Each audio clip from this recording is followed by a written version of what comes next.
Assalomu alaykum hurmatli obunachilar. Men Ilhomjon. Bugun sizlarga internetdan fayllarni oson va tez yuklab olishni o'rgataman.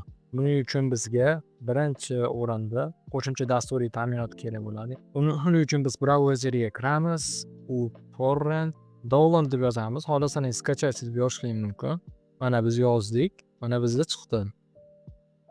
Ofitsial saytiga o'tdi. Mana bu yerdan free download degan joy bor. Tekin yuklab olish betoni beradi. Bizga hozircha pul emas, tekinni yuklab olishda.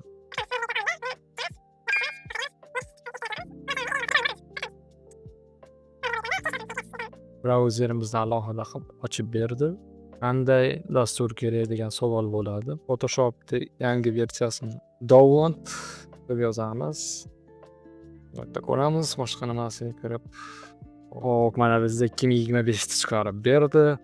Torrent orqali yuklab olish. Mana bizga torrent faylni ishga открыть qilamiz. Mana ochadi bizda. Men disk tanlayman va tanlash qilaman va yuklashga bosaman. Yuklashga bosganimizda torrent degan bo'limga o'tamiz. Mana bu yerda ko'rsatyapti necha megabayt sekundda, necha minutda tortsak bo'ladi. Mana shu dasturimiz o'rnada ko'rib turganlaringdek. Misol uchun mana ikki bossak, papkamizni ko'rsatib qayta o'rnagan. Mana bu bizning papkamizda o'rnadi. Boshqa dasturlarda ham xuddi shunday holatda tortib olsak bo'ladi. E'tiboringiz uchun rahmat. Sizga obuna bo'lishni unutmang.